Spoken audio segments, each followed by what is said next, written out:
Olá, sejam todos bem-vindos à aula de reanimação neonatal promovida pelo PERCPED. Eu sou Joyce, membro do PERC e do PERCPED, que são projetos de extensão vinculados à Faculdade de Medicina da Universidade Federal do Ceará, que tem como objetivo difundir os conhecimentos acerca da reanimação cardiorrespiratória e dos primeiros socorros para leigos e profissionais da saúde. Hoje teremos uma aula sobre reanimação neonatal ministrada pela doutora Riviane Arraes Nobre. A doutora Riviane é formada em medicina pela UFC, tem mestrado em pediatria pela USP e doutorado em ciências médicas pela UFC. Atualmente é médica pediatra da Prefeitura de Fortaleza e professora da Universidade Federal do Ceará e da Universidade de Fortaleza. Desejo a todos uma ótima aula. Boa tarde, eu sou a professora Riviane Arraes, sou neonatologista, professora da Universidade Federal do Ceará e da Universidade de Fortaleza. Eu vou apresentar hoje para vocês o tema assistência ao recém-nascido em sala de parto, com foco na reanimação neonatal, principalmente nos bebês acima de 34 semanas. A reanimação neonatal, ela é uma grande necessidade da gente ensinar e orientar todas as pessoas que estão na sala de parto, uma vez que grande porcentagem dos bebês, ainda, mesmo nas grandes cidades como Fortaleza, elas não nascem com assistência pediátrica. Então, muitas vezes, quem vai prestar assistência a esses bebês são o obstetra, o anestesista, ou outro profissional, como da equipe de enfermagem, e muitas vezes também o médico generalista que está de plantão naquela unidade hospitalar. Então, é interessante que a gente entenda a importância do tema para todos, uma vez que a asfixia neonatal é uma das causas ainda muito importantes de mortalidade neonatal e também infantil no Brasil. Então, 1 em cada 10 recém-nascidos, eles necessitam de alguma ajuda para iniciar a respiração. De cada 100, um desses bebês, eu vou ter que chegar aos passos até entubar e fazer massagem cardíaca, e 1 em cada 1.000, eu vou ter que fazer todos os passos até a medicação. Então, como a gente pode ver, a maior parte dos nenéns, eles vão resolver a situação, ou seja, eles vão conseguir respirar bem no minuto de ouro, após os 60 segundos iniciais de vida, com os chamados passos iniciais e com a ventilação com pressão positiva. É muito pouco os casos, o número de crianças que a gente vai ter que entubar vai diminuir e entubar e fazer todos os passos da reanimação diminui mais ainda. Então, para a gente, nós neonatologistas, nós precisamos. Quem vai prestar assistência ao recém-nascido deve estar preparado para essa assistência desde antes do bebê nascer. A gente costuma dizer que o A em neonatologia, esse A o ABC da reanimação, em neonatologia, esse A é de antecipação. A gente já começa a se antecipar, a saber, a identificar quais são os riscos que aquele bebê, para nascer naquela sala de parto, tem, para que eu otimize o minuto de ouro dele. Então, esse A de antecipação começa com uma anamnese antes mesmo do bebê nascer, que vai ser pautada na conversa com a mãe, lembrando que na maioria das vezes essa mãe, ela está no período de trabalho de parto, então ela pode estar sentindo bastante dor, e essa dor deve ser respeitada.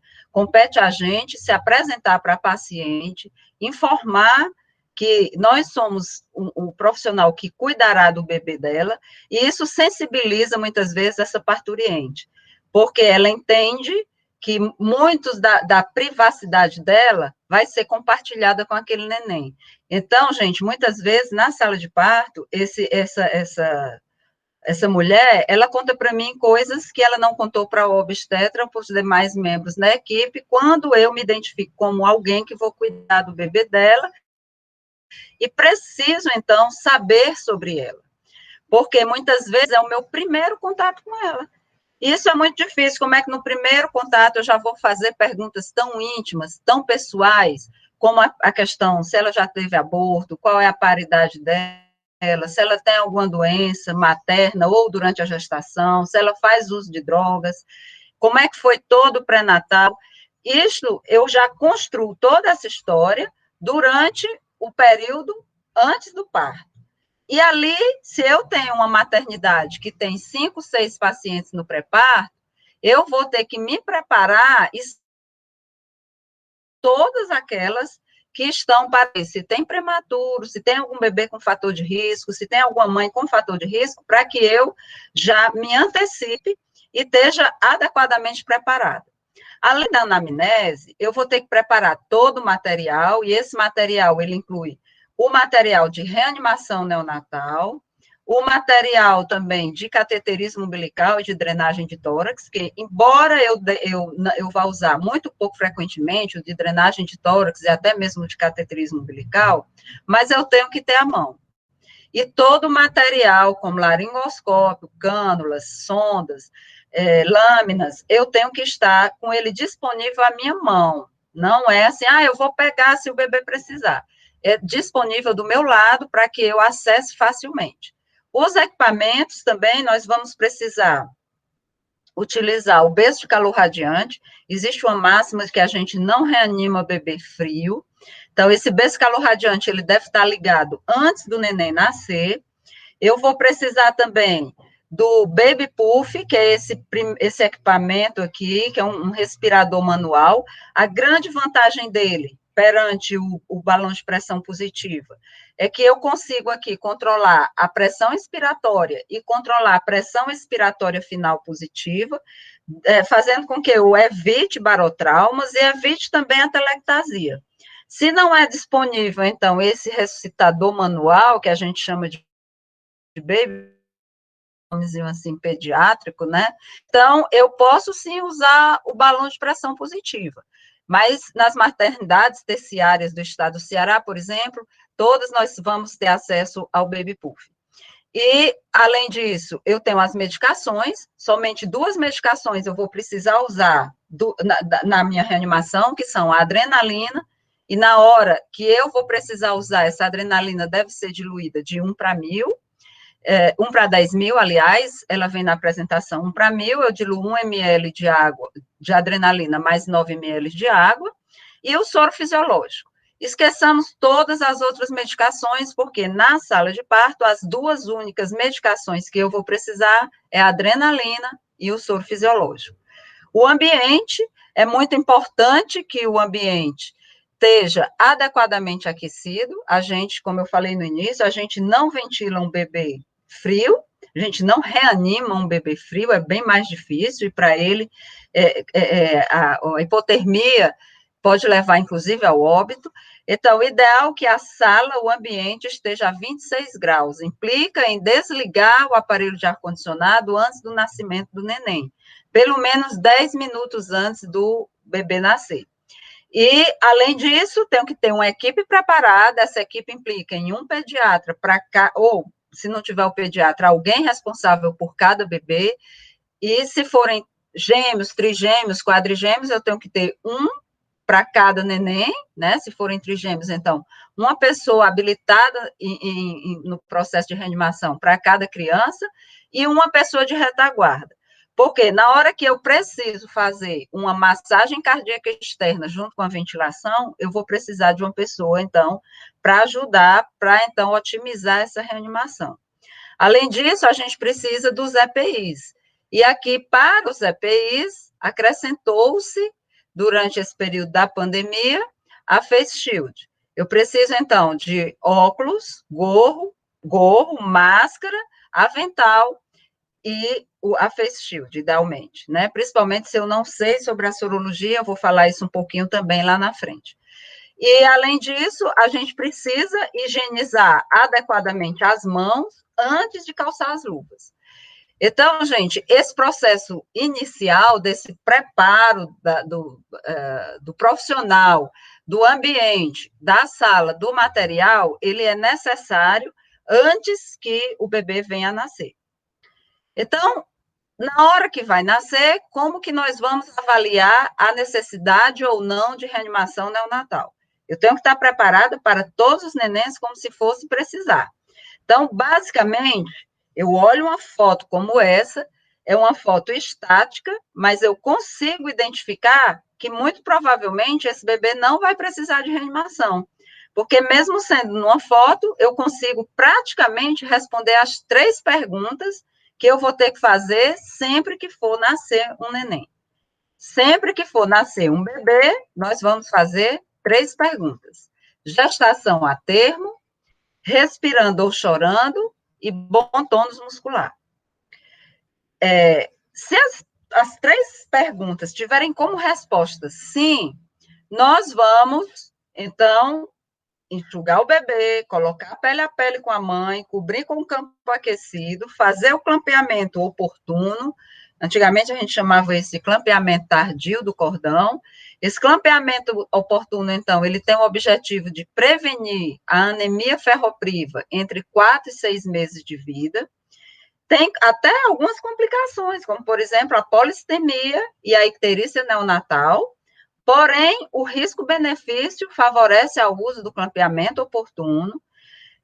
Vamos identificar o bebê com a pulseira, idealmente colocada num dos membros inferiores, para facilitar, dificultar, então, o deslocamento.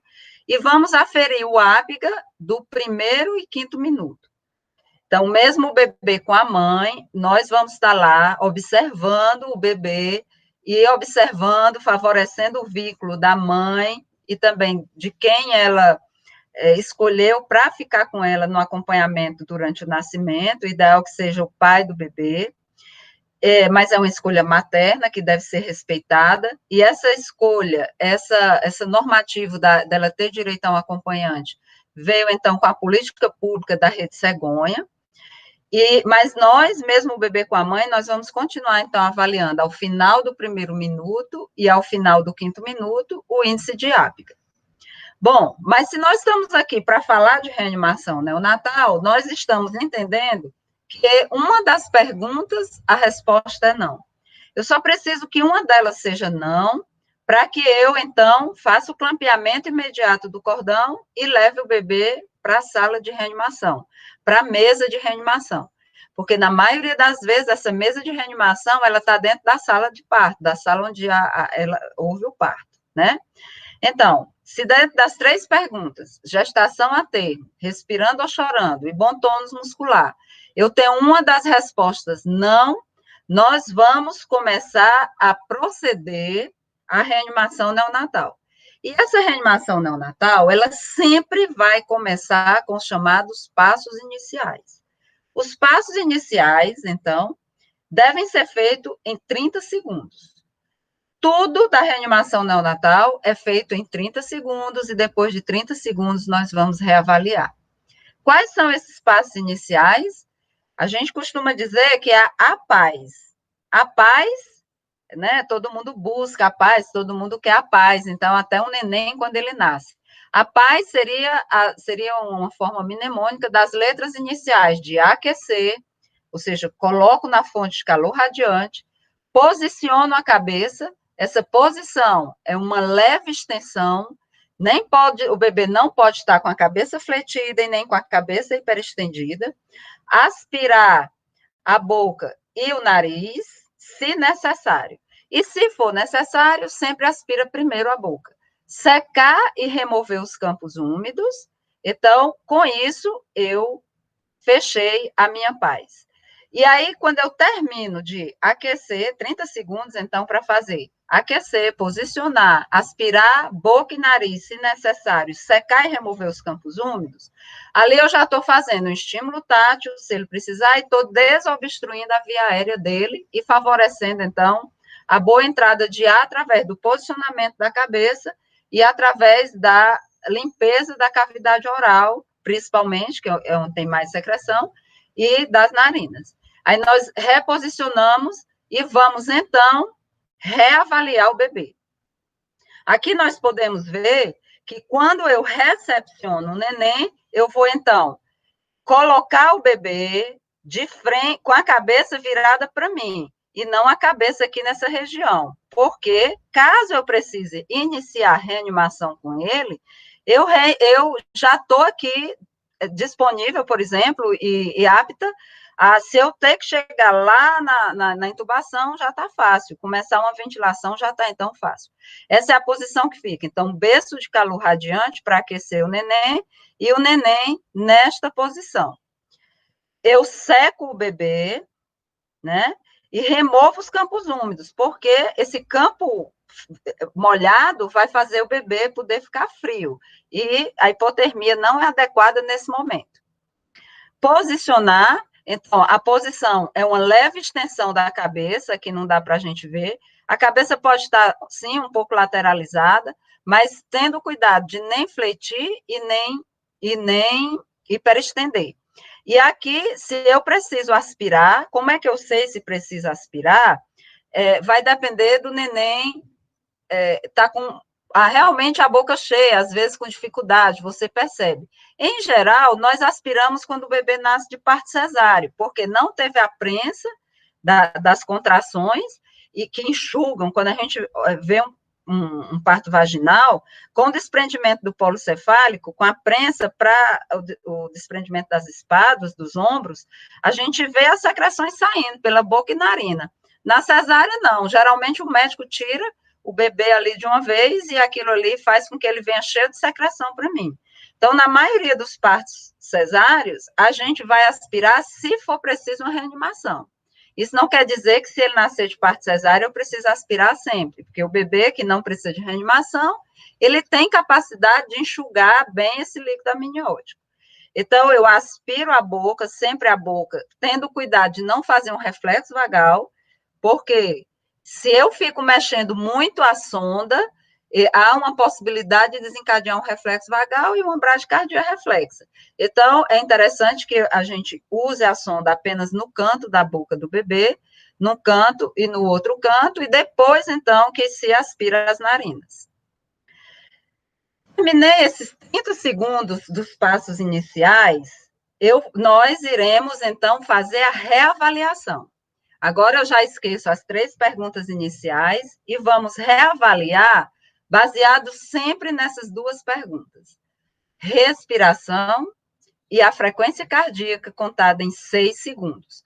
Por que eu tenho que contar só em 6 segundos? Primeiro, porque fica fácil multiplicar por 10 e inferir quanto está a frequência cardíaca real.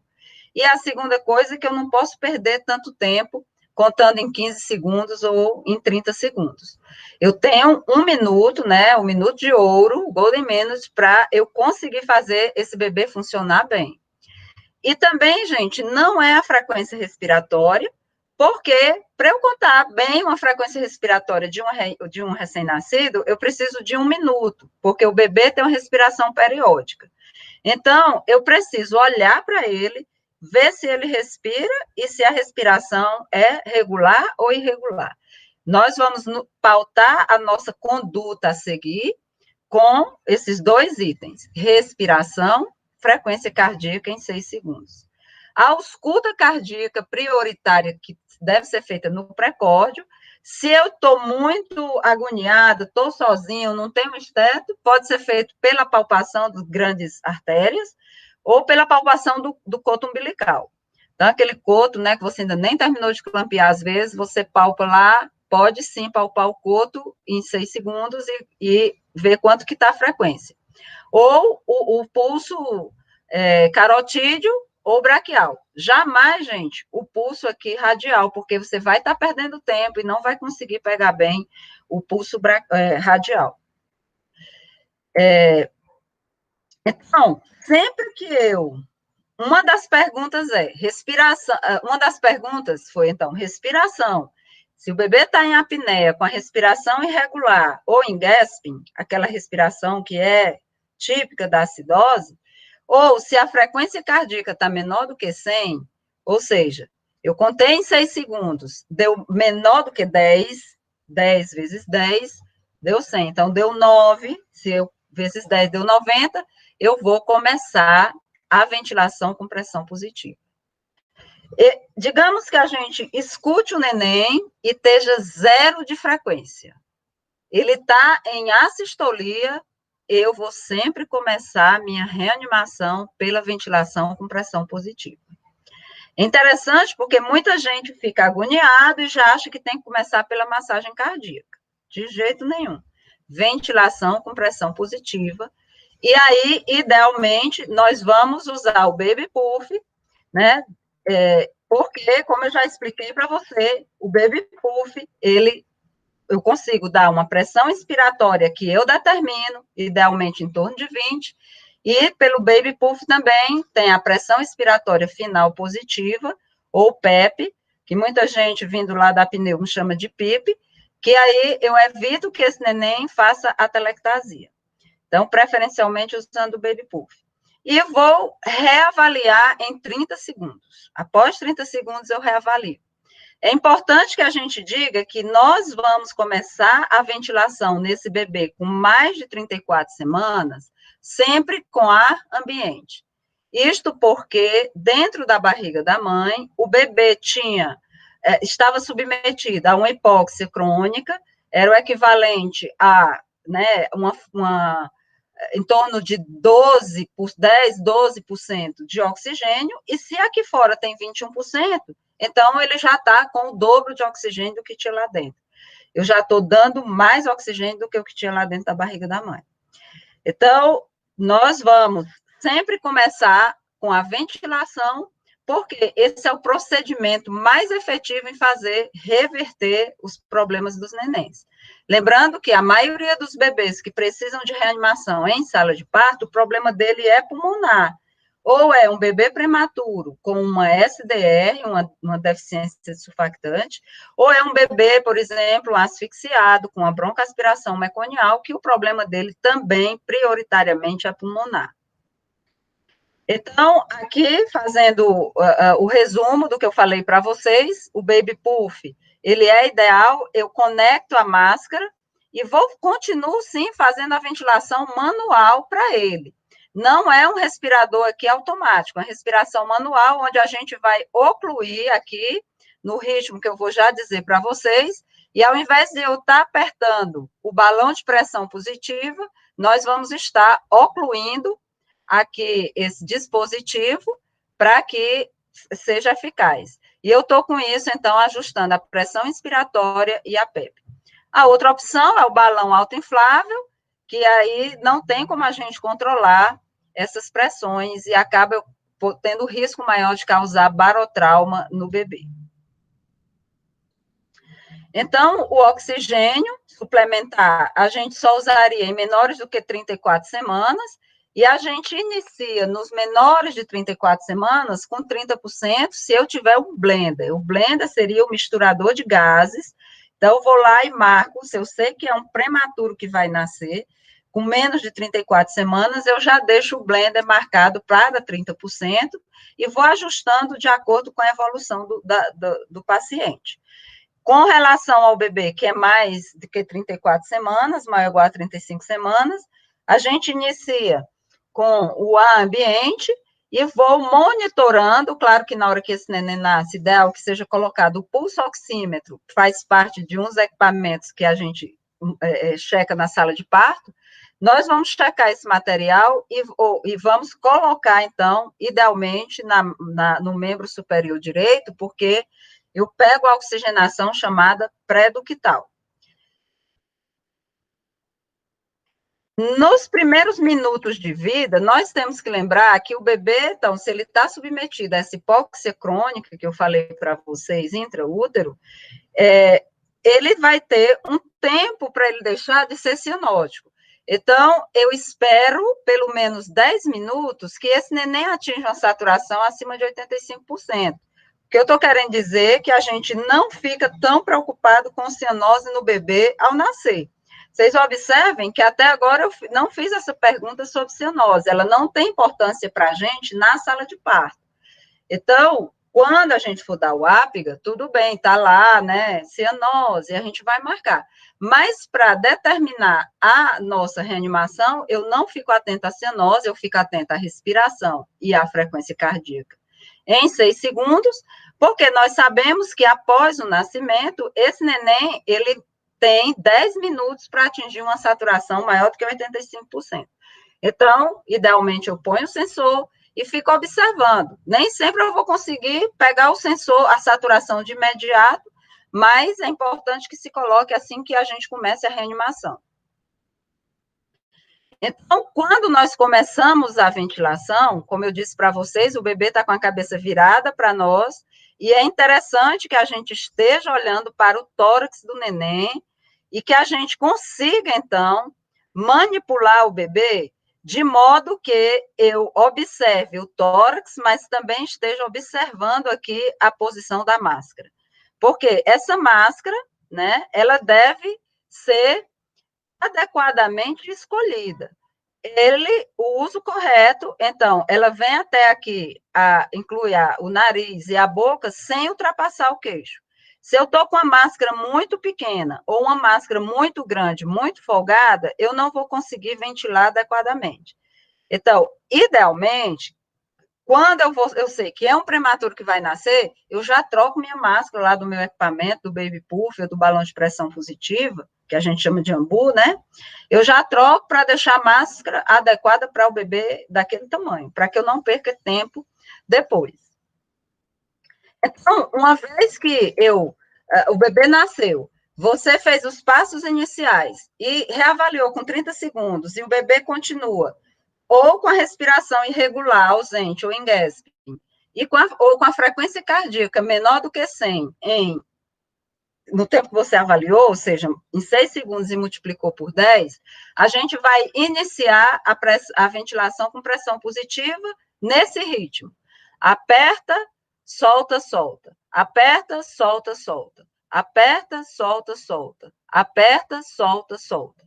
Esse ritmo tem que ser um ritmo tal que nem seja aperta, quando eu estou com o ambu apertando devagar, tem que ser um movimento seco, rápido, ao mesmo tempo que não é brusco, porque se for brusco, vai levar muito a pressão.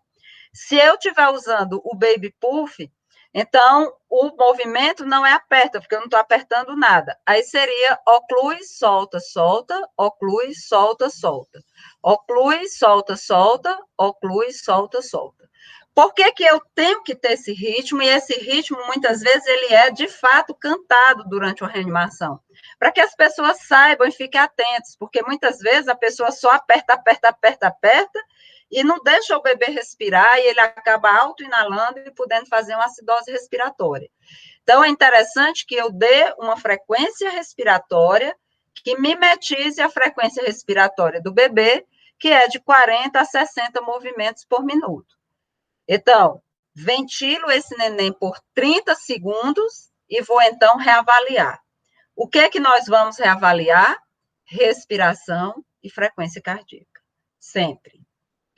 Então, eu reavalio, como é que eu sei que está sendo eficaz? A primeira coisa que vai melhorar vai ser a frequência cardíaca.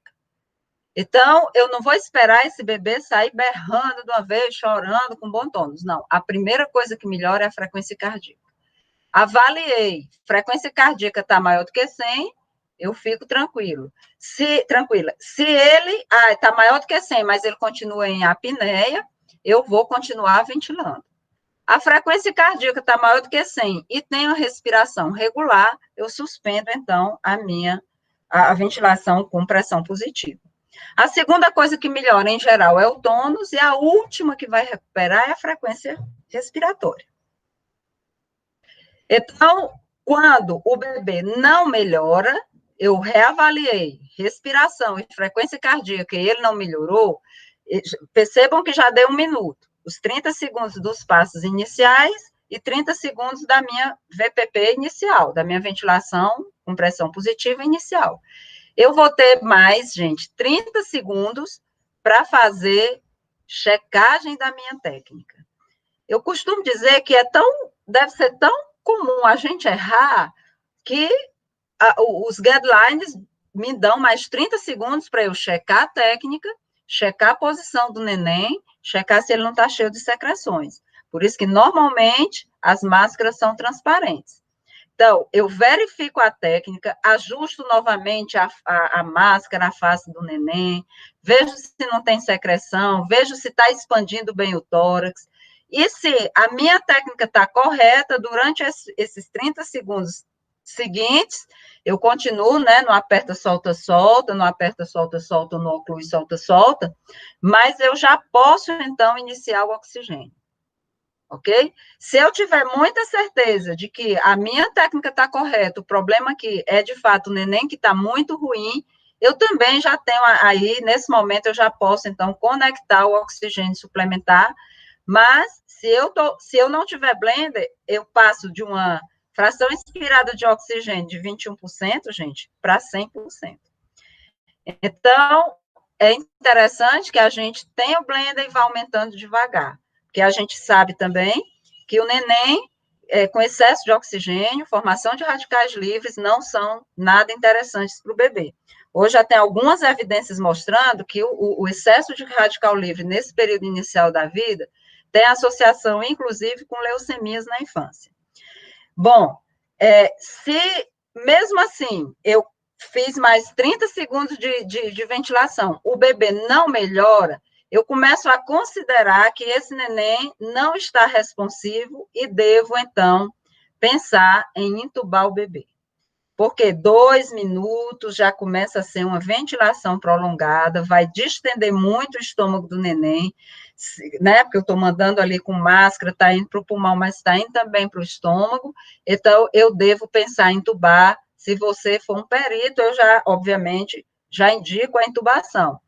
Ah, eu tenho dificuldade, eu nunca intubei, você pode continuar e vai chamar alguém que possa lhe auxiliar nesse processo.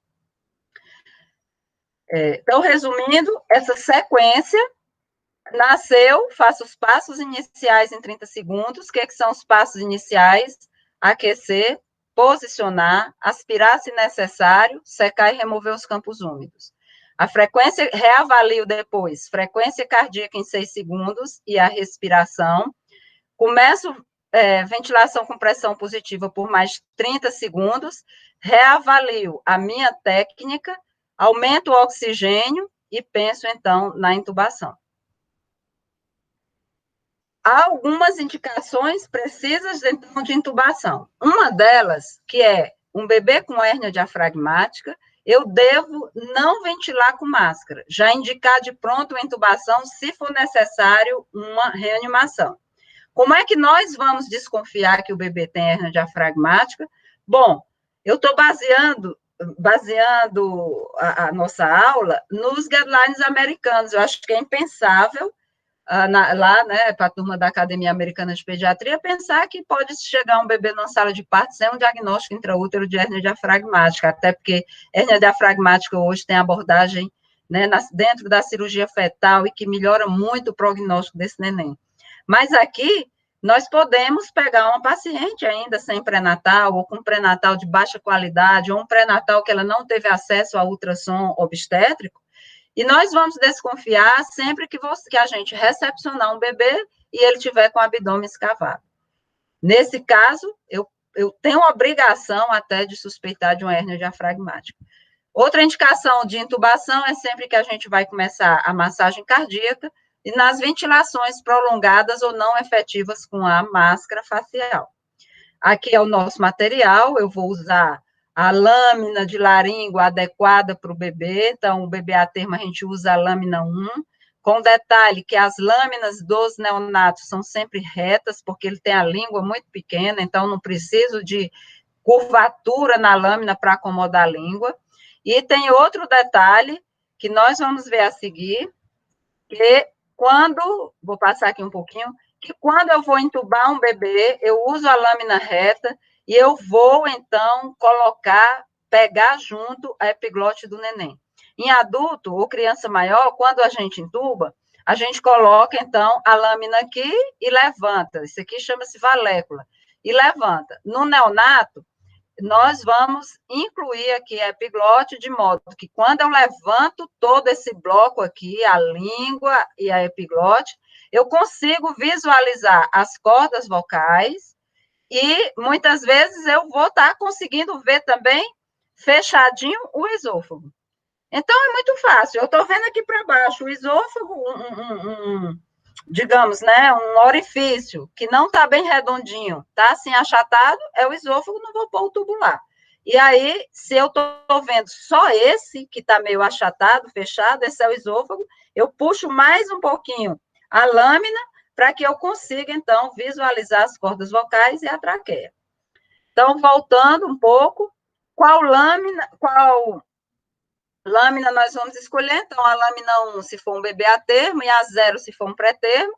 Como eu sou pediatra e adoro coisinhas, ainda tem a lâmina 00, gente, que é desse tamanho para bebês com menos de 1 quilo. É muito fofo, é muito lindo.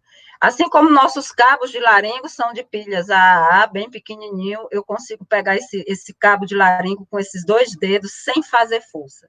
Ninguém faz força, porque a força traumatiza a região de oro e nasofaringe de orofaringe e vai ser um desastre, porque vai sangrar muito e vai dificultar.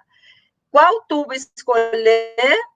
Aqui não tem tanto segredo. Nós vamos escolher na sala de parto. Você já tinha colocado lá os 4 tubos, então 2,5, 3, 3,5 e 4.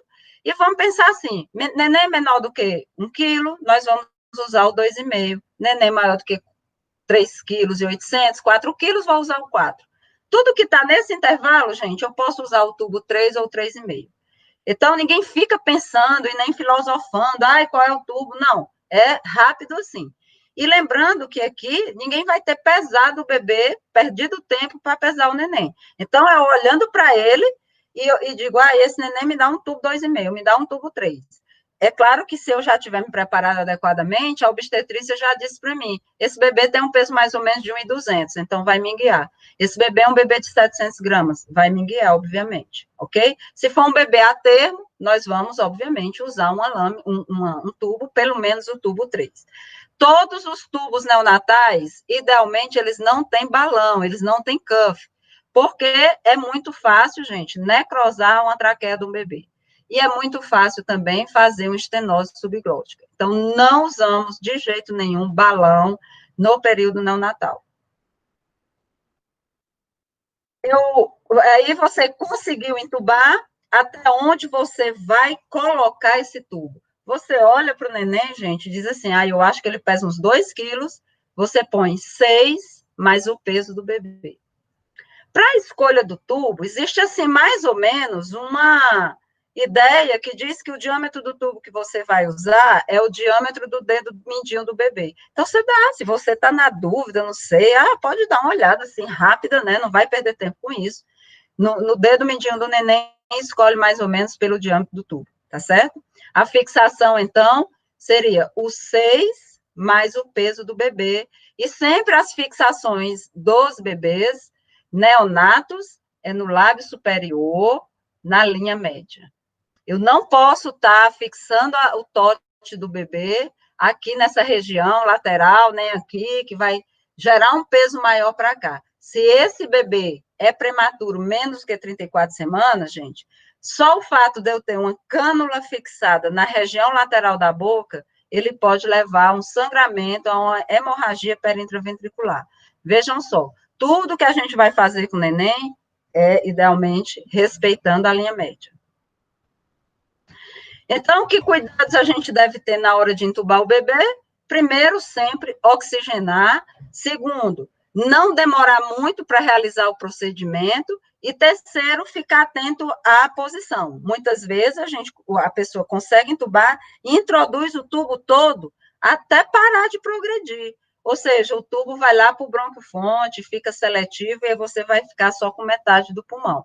Ok? Então, a gente também tem que ficar atento. E aí, nesse caso, a gente põe o esteto e vai fazer a ausculta nas 2 laterais do tórax. Ninguém vai escutar o tórax todo, porque nós estamos mediante uma reanimação, ninguém tem tempo. Escuto na lateral do tórax, na outra lateral, e ponho também o esteto na região gástrica, para ver se não está no estômago. As complicações vão desde a hipoxemia, a apneia, a bradicardia, a lesões graves, principalmente as lesões causadas por trauma, né? Então, temos que ficar atentos e evitar sermos gentis e delicados ao ter que entubar o neném. Bom, então, nós já entubamos o bebê e, enquanto isso, 30 segundos, estamos reavaliando frequência cardíaca e, em 6 segundos, e respiração. Se eu já fiz isso, os passos iniciais, a ventilação com pressão positiva, chequei minha técnica e acrescentei oxigênio, reavalio. Se o bebê estiver respirando e com frequência boa, tudo bem, eu paro aí. Não está. Gente, nós só vamos começar massagem cardíaca se a frequência cardíaca estiver menor do que 60. Nós não vamos atropelar as coisas. Aí o bebê não está respirando, está em apneia. Eu vou começar a massagem só se a frequência cardíaca estiver abaixo de 60. Lembrem-se que quando a gente começa a ventilar o bebê, a frequência cardíaca vai melhorar logo, é a primeira coisa que vai melhorar, e muitas vezes ele vai melhorar da frequência e continuar em apneia. Eu continuo ventilando o bebê, mas não fico fazendo massagem desnecessariamente. Então, fez a massagem, a avaliação da frequência cardíaca, deu menor do que 60, começaremos a massagem cardíaca. E a massagem cardíaca tem 2 técnicas. A técnica dos polegares, se o bebê for muito pequeno, a gente pode, inclusive, colocar um polegar em cima do outro. E interessante que eu não deixe as minhas mãos envolvendo o tórax. Claro que as minhas mãos estarão nas costas do bebê, mas não fica aqui colada no tórax, porque se ficar colada no tórax, impede a adequada compressão da caixa torácica. A gente deixa um pouquinho distante aqui da parede torácica. A outra técnica, importante que eu diga para vocês, que aqui há um equívoco, né? Porque se eu for fazer a técnica dos 2 dedos, essa minha outra mão deve estar embaixo do neném. Porque eu pus o coxinho aqui para dar a leve extensão cervical, que é a posição ideal, porém, se eu vou comprimir aqui, muito da pressão vai ficar aqui nesse pano e no colchão que existe no berço do neném. Então, a mão vem aqui embaixo. Onde é que eu vou colocar os dedos? Então, eu traço uma linha imaginária, essa linha intermamilar, e ponho os meus 2 dedos, ou os polegares, imediatamente abaixo da linha intermamilar. Aí, na hora que eu começo a massagem cardíaca, em geral, eu já estou com outra pessoa ajudando. Percebam que aqui ele colocou a mão embaixo do bebê. E aí, nós vamos mudar a cantiga, que antes era aperta, solta, solta, ou oclui, solta, solta, e vamos passar para essa cantiga 1, 2, 3, ventila. 1, 2, 3, ventila. 1, 2, 3, ventila. Tem que ser mais ou menos nesse ritmo, por isso que eu fico meio que repetindo, para que vocês aprendam que é 1, 2, 3, ventila. Não é 1, 2, 3, ventila, 1, 2, 3, ventila, 1, 2, 3, ventila. Por quê? Eu tenho que dar em torno de 90 massagens, compressões, para 30 ventilações em 1 minuto. Ou seja, 120 procedimentos, né? 120 no total em 1 minuto. Então, não posso estar nem muito rápido e nem muito lento. 1, 2, 3, ventila. Não, é um ritmo 1, 2, 3, ventila. Inclusive, quando nós fazemos o curso de reanimação neonatal, nós só somos aprovados quando ela conta lá, fica contando em 30 segundos, e a gente consegue, em 30 segundos, fazer os 60, né? Que seria, então, 45 aqui e 15 ventilações. Repete tantas vezes preciso for, para a gente aprender esse ritmo. Quando, em algumas situações, você não vai conseguir esta situação. Ou seja, muitas vezes, nós estaremos sozinhos para reanimar esse neném. Neste caso, está autorizado a gente fazer uma ventilação 15/2. 15/2 significa 1, 2, 3, 4, 5, 6, aí conta até 15 e 2 ventilações. Outra situação também está autorizada a gente fazer a ventilação 15/2, quando a gente sabe que o problema primordial do bebê é uma cardiopatia. Então, talvez se eu for lá no Hospital de Messejana, onde estão os cardiopatas congênitos, né, cardiopatias congênitas complexas, esse bebê pode sim ser reanimado 15/2, porque aí eu vou priorizar o problema cardíaco dele, se ele tiver com o pulmão bom, ok?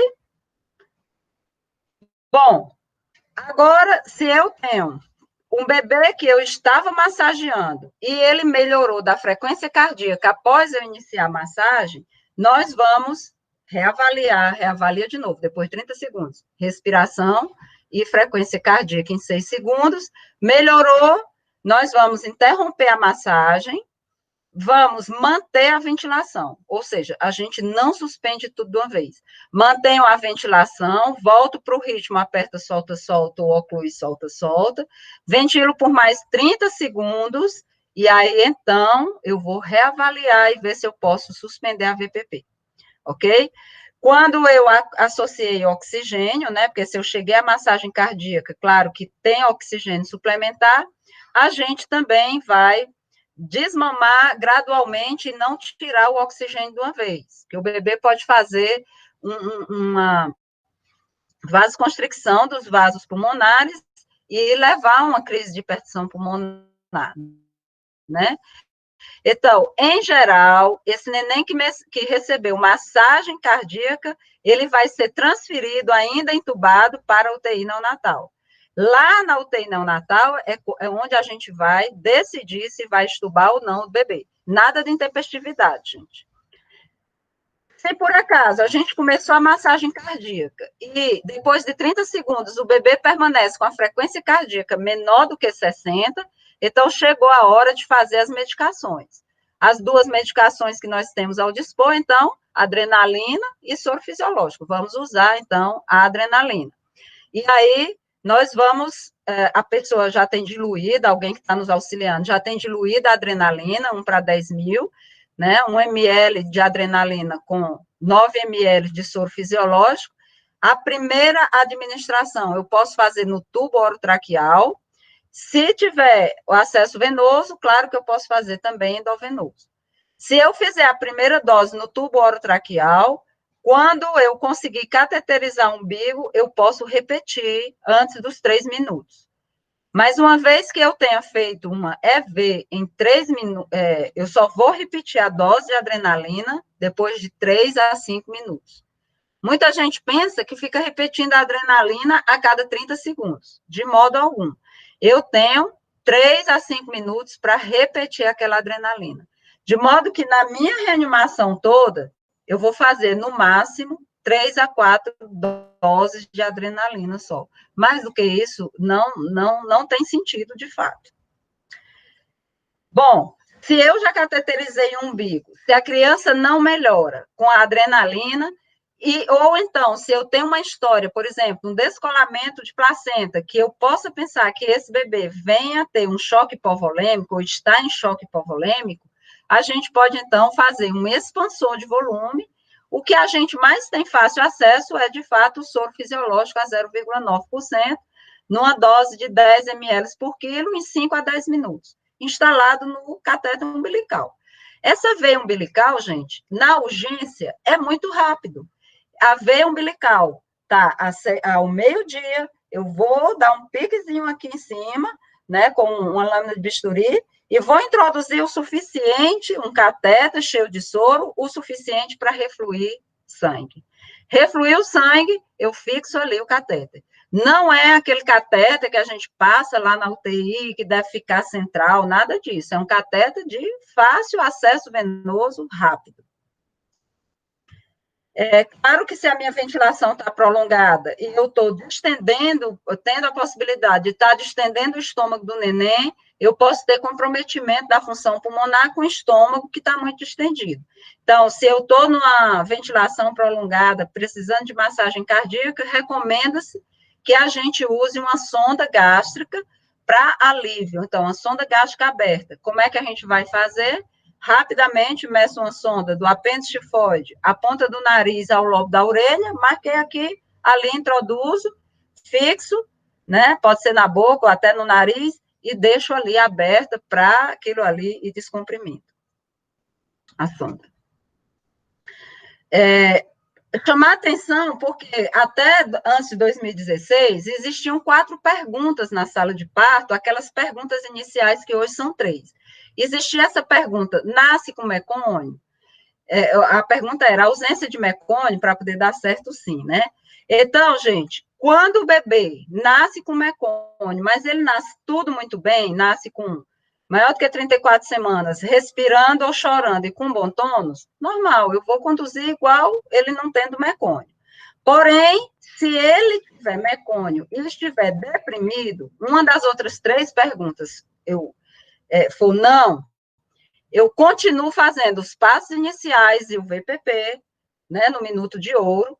Depois de 1 minuto, se a criança não melhora, então eu posso fazer uma ventilação efetiva, ventilei, né? Eu vou laringoscopar, vou entubar o bebê, aspirar o mecônio, e aí continua a ventilação. Eu, particularmente, acho isso um contrassenso. Primeiro, eu empurro o mecônio ventilando, com pressão positiva, para depois tirar, mas acredita-se que pode realmente ter uma rolha que impeça isso de chegar lá, e essa prioridade de assim que o neném nasce, depois dos 30 segundos a gente oxigenar, é para preservar os órgãos nobres, né, que então, coração, pulmão desculpem, órgãos nobres, né, voltando, coração, suprarrenal e cérebro, ok? Então, gente, eu estou ventilando um bebê que nasceu com mecônio, fiz os passos iniciais, ventilei 30 segundos, ele não melhorou, ao invés de eu checar a minha técnica, eu posso sim entubar, aspirar o mecônio e aí depois ventilar. Para aspirar esse mecônio, não é introduzindo sonda por dentro da cânula, é com o auxílio do aspirador de mecônio, né?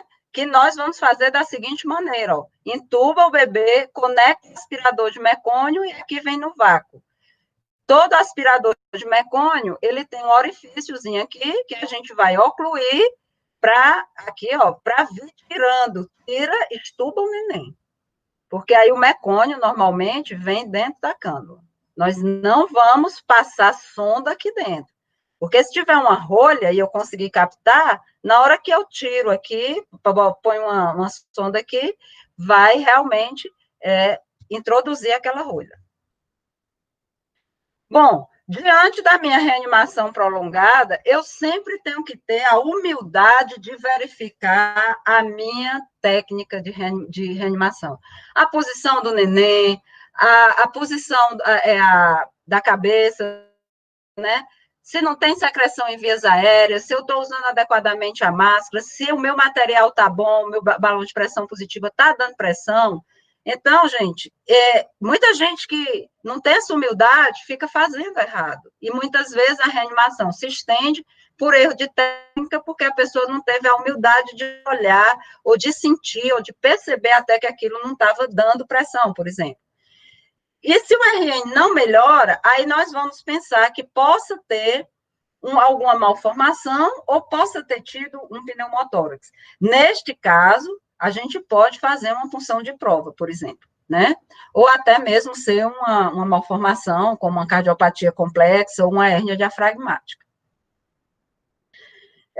Para terminar a aula, eu não posso deixar de falar de 2 coisas. A primeira coisa é a reanimação neonatal e a COVID. O que mudou? Né? O coronavírus, ele veio para levar essa mudança, tanto para o recém-nascido como para os profissionais de saúde. Então, o que mudou? Que o recém-nascido, hoje, já se sabe que ele pode, sim, ter transmissão vertical, embora ele não vá manifestar, na maioria das vezes, a doença. As gestantes, elas também já está claro, está divulgado, né, isso pelo Imperial College, por exemplo, lá de Londres, que as gestantes ela tem um risco maior, inclusive de abortamento no primeiro trimestre e no terceiro trimestre de parto prematuro e de complicações tromboembólicas, né, de pré-eclâmpsias secundárias ao coronavírus. E para o bebê, ele não tem tanta doença se ele adquire a infecção de modo vertical. Ou seja, a mãe passou vírus para ele, hoje já tem trabalhos publicados detectando vírus no líquido amniótico, e vírus também na orofaringe, na coleta de suave, de bebês nas primeiras 48 horas de vida, que não daria tempo ser uma infecção horizontal. Esse bebê que recebeu, digamos, que tem a infecção vertical, ele tem uma evolução com relação ao COVID, em geral, mais favorável. Mas ele sim está também sob risco de ter a síndrome inflamatória, que é uma forma de apresentação das crianças, né, gente? As crianças não têm tanto quadro respiratório, eles podem abrir. Esse quadro do coronavírus estava assintomático e, de repente, abre com uma síndrome inflamatória sistêmica e, muitas vezes, com quadro abdominal, diarreia, distensão abdominal. Então, a gente tem que ficar atento que o recém-nascido, quando ele vem com a mãe de Covid, ele recebeu bastante anticorpo. Então, se ele recebe bem esses anticorpos, ele vai ficar com esses anticorpos circulantes que dão uma certa imunidade a ele, com certeza. Qual é o nosso maior medo e o nosso maior problema? É quando esse neném não tinha uma mãe com Covid, ele nasce prematuro, ou ele está em casa, e aí ele vai pegar uma infecção no primeiro mês de vida. A gente tem visto, sim, alguns nenéns que ficam doentes com essa Covid adquirida na comunidade ou no ambiente hospitalar.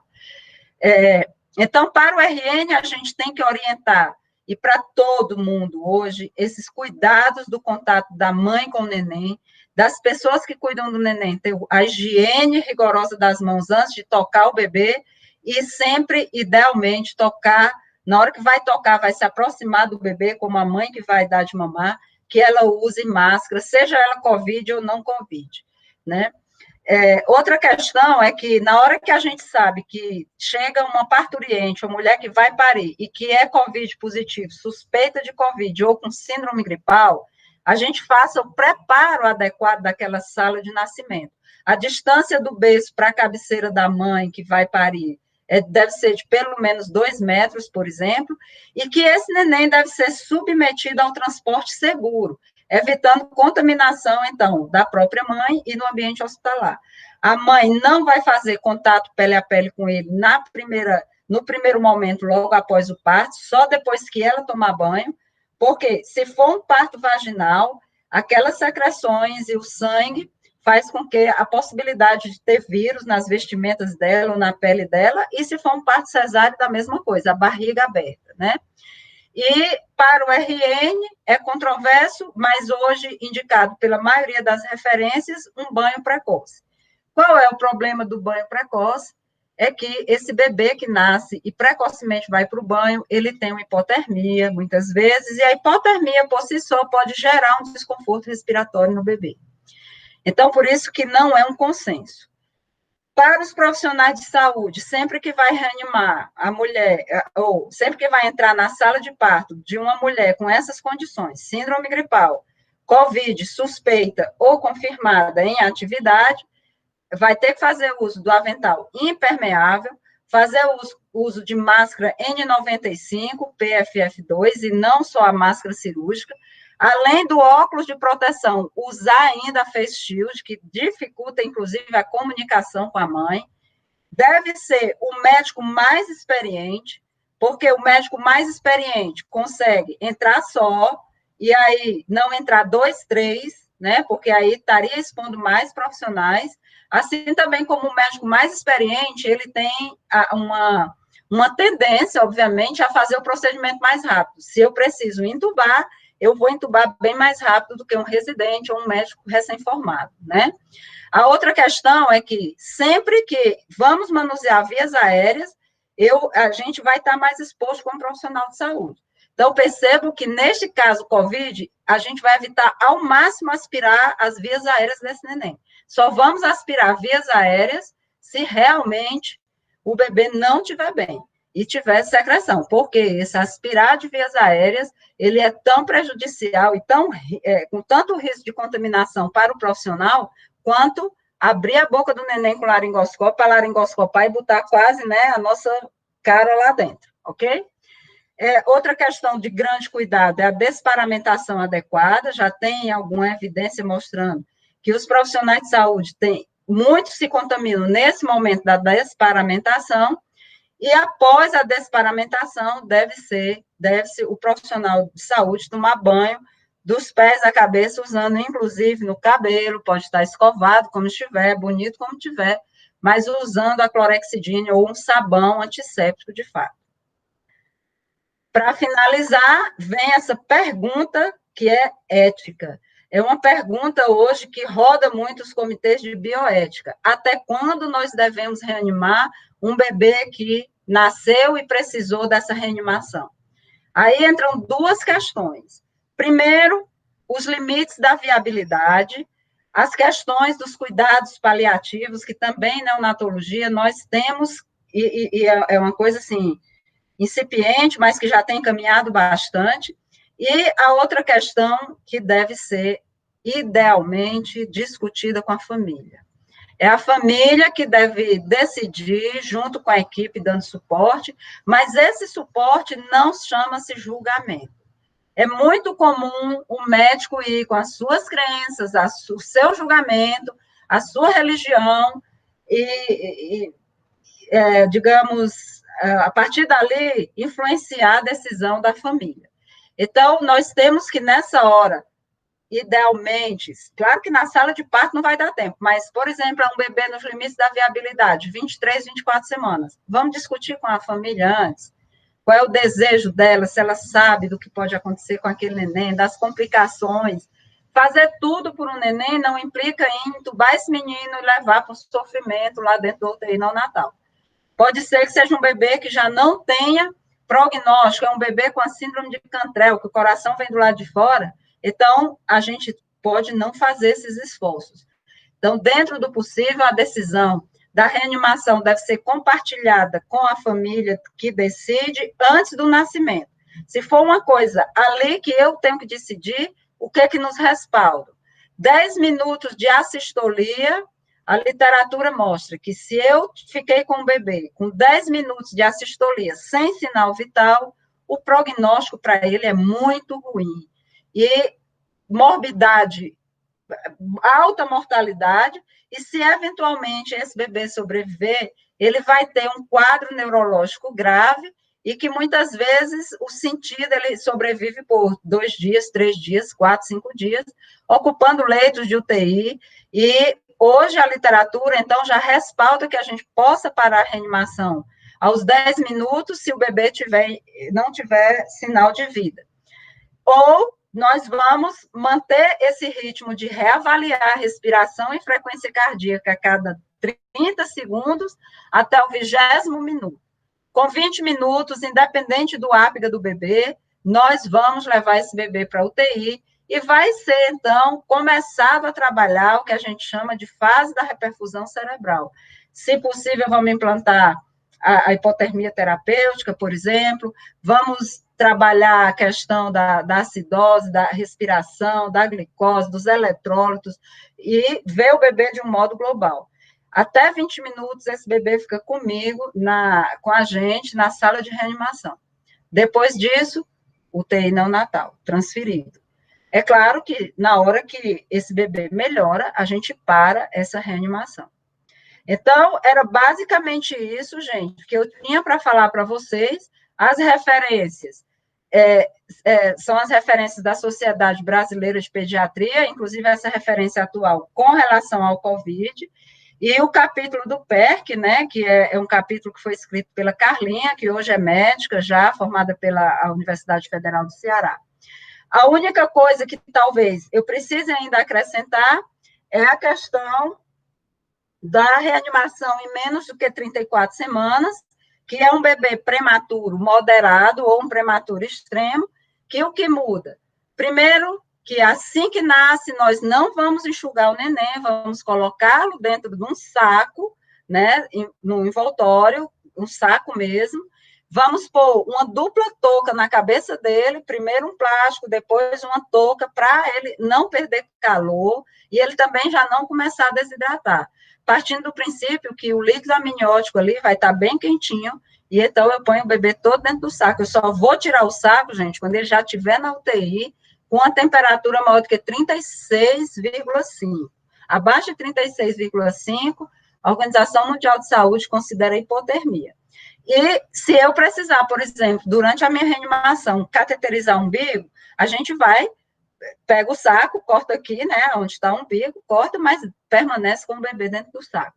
A outra questão é que o oxigênio, ele vai ser, então, um oxigênio a 30%. Eu começo já a reanimação com oxigênio, porque eu parto do princípio que o pulmão daquele bebê está realmente doente, que na maioria das vezes vai ser uma síndrome de desconforto respiratório, uma deficiência sulfactante. Então, se eu tenho um comprometimento global do pulmão, eu posso entender que esse pulmão precisa de um pouco mais de oxigênio. Então, era isso. Eu espero que a aula tenha sido útil para vocês e eu estou à disposição. Beijo.